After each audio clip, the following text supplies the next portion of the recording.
आज thyroid hormone से ही related एक और वीडियो लेकर आया हूँ कि हमल के अंदर प्रेगनेंसी में थायराइड हार्मोन ज़्यादा होने की क्या वजूहात हो सकती हैं और उनकी ट्रीटमेंट के लिए क्या अप्रोच होनी चाहिए।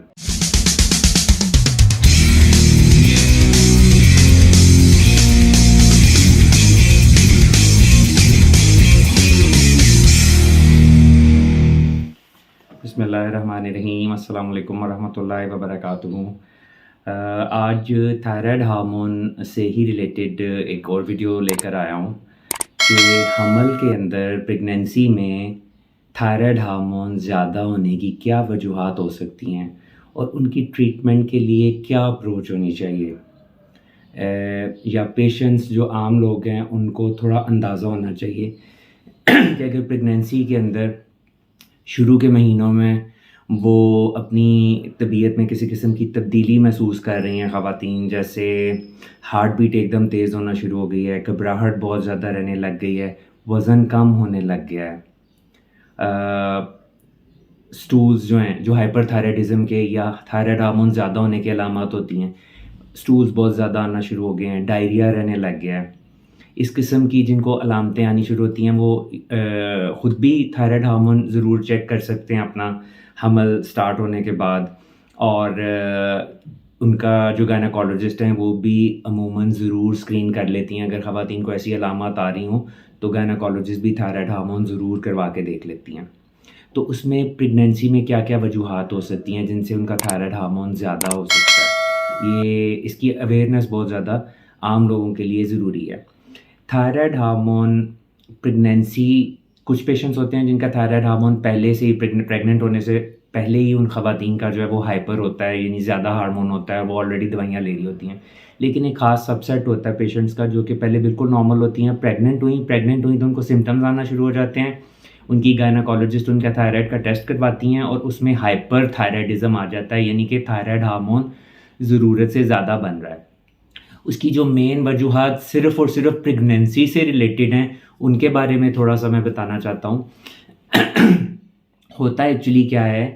कि जब प्रेग्नेंट कोई भी औरत होती है तो उसका प्लेसेंटा बनता है। प्लेसेंटा वो पार्ट है जो कि बच्चे को यूट्रस से जोड़ता है और सारी की सारी खून और न्यूट्रिशन जो है माँ से बच्चे तक उस प्लेसेंटा के थ्रू पहुँचती है। वो प्लेसेंटा एक हार्मोन पैदा करता है जिसका नाम है बीटा HCG। जो भी पेशेंट्स प्रेग्नेंट होती हैं वो इस हार्मोन से फेमिलियर हैं, उनको इस हार्मोन का पता होता है, क्योंकि गायनेकोलॉजिस्ट बाज़ दफ़ा प्रेगनेंसी कंफर्म करने के लिए बीटा HCG करवाते भी हैं। ये हार्मोन प्लेसेंटा से पैदा होता है। ये हार्मोन जो है ये जब पैदा होना शुरू होता है, ख़ातून प्रेग्नेंट हुई, प्लेसेंटा ने हार्मोन बनाना शुरू कर दिया, तो ये हार्मोन क्या करता है कि ये हार्मोन एक्ट करता है ख़ातून के थायराइड ग्लैंड के ऊपर, जैसे एक नॉर्मल आदमी के ऊपर TSH हार्मोन थायराइड ग्लैंड के ऊपर एक्ट करके थायराइड हार्मोन जहाँ से निकालता है T4 T3, प्रेग्नेंट औरत के अंदर बीटा HCG थायराइड ग्लैंड के ऊपर एक्ट करके T4 T3 निकालना शुरू कर देता है, बिकॉज बीटा HCG की जो शक्ल है वो मिलती है TSH के साथ। तो वो TSH थायराइड ग्लैंड के ऊपर जाके जिस जगह पे लग के या अटैच होके T4 T3 को निकलवाता है नॉर्मल बंदे के अंदर, वहाँ पे बीटा HCG लग के T4 T3 निकलवाना शुरू कर देता है। तो जिससे क्या होता है कि थायराइड हार्मोन आपकी ज़रूरत से ज़्यादा बाज़ दफ़ा पैदा होना शुरू हो जाता है T4 T3 की शक्ल में। ये उसकी मेन कॉज होती है और इसकी मुख्तलिफ़ शक्लों में ये सामने आता है हमल के दौरान। उसमें होता है गेस्टेशनल ट्रांजिएंट थायरोटॉक्सिकोसिस हो सकता है, जिसमें कोई इतनी ज़्यादा T4 T3 के लेवल्स नहीं जाते। इसके अलावा हाइपरेमेसिस ग्रेविडारम के तौर पे ये सामने आपके आ सकता है, जिसमें औरत को बीटा HCG ज़्यादा होने की वजह से बहुत ज़्यादा उल्टियाँ आती हैं और कम से कम 5% तक उनका उल्टियाँ कर करके वज़न भी गिर जाता है। कुछ हज़म ही नहीं होता पेशेंट को, ख़ातून को कुछ हज़म ही नहीं होता। इसके अलावा बाज़ दफ़ा ये प्लेसेंटा जो होता है वो एक ट्यूमर की शक्ल इख्तियार कर लेता है कुछ प्रेगनेंसीज़ के अंदर, जिनको हम गेस्टेशनल ट्रोफोब्लास्टिक डिजीज़ कहते हैं। वो चूँकि ट्यूमर टाइप प्लेसेंटा बन जाता है तो वो बीटा HCG भी बहुत ज़्यादा प्रोड्यूस करता है, उसकी वजह से भी थायराइड हार्मोन की तेज़ी बाज़ दफ़ा बहुत ज़्यादा आ जाती है। और बाज़ दफ़ा होता है कि आपका जो हर प्रेगनेंसी के अंदर औरत को जो है वो हाइपरथायराइडिज्म हो रहा होता है और वो अमूमन फैमिली में चल रहा होता है। उसको हम फेमिलियल गेस्टेशनल हाइपरथायराइडिज्म कहते हैं और उसका बेसिकली क्या होता है कि आपका जो बीटा एचसीजी है वो जाके आपके थायराइड टीएसएच के रिसेप्टर के ऊपर जाता है और वो टीएसएच से ज़्यादा बीटा एचसीजी का जो है ना वो स्ट्रॉन्ग एफिनिटी होती है टीएसएच रिसेप्टर के लिए ऐसे सच पेशेंट्स में। तो ये बार बार हो रहा होता है। अब होना क्या है कि जब भी किसी फीमेल को प्रेग्नेंट होने के बाद हाइपरथायराइडिज्म के सिम्टम्स आते हैं तो उसको अपना थायराइड प्रोफाइल अगर तो वो गायनेकोलॉजिस्ट के पास बुकड हैं तो वो गायनेकोलॉजिस्ट करवा देंगी, अगर नहीं बुकड हैं तो उनको खुद अपना थायराइड का test T4, total T3, total T4 और TSH ये टेस्ट करवा के खुद अपने गायनेकोलॉजिस्ट के पास चले जाना चाहिए मशवरा करने के लिए कि मुझे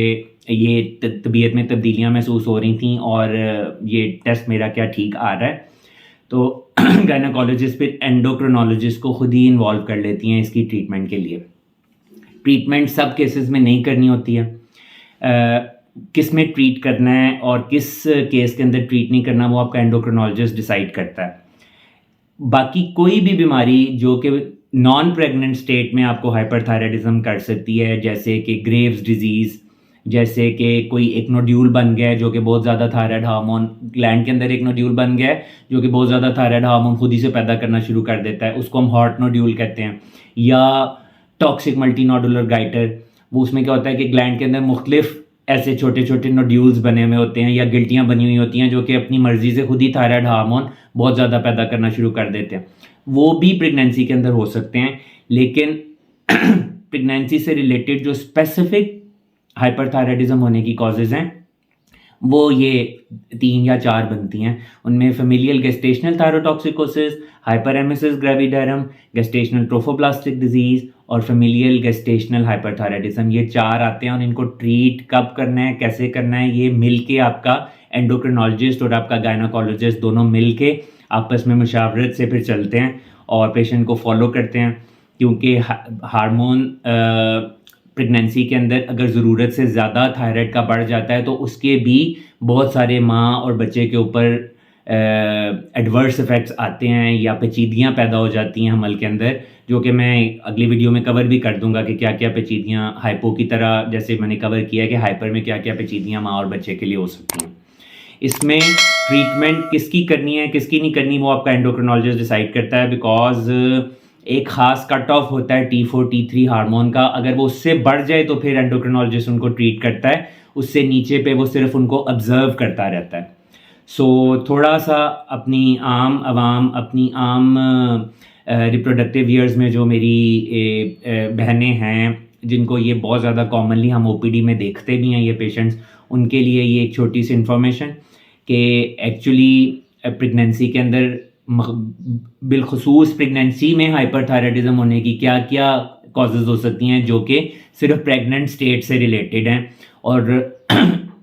उनमें आपने किस तरीके से उसको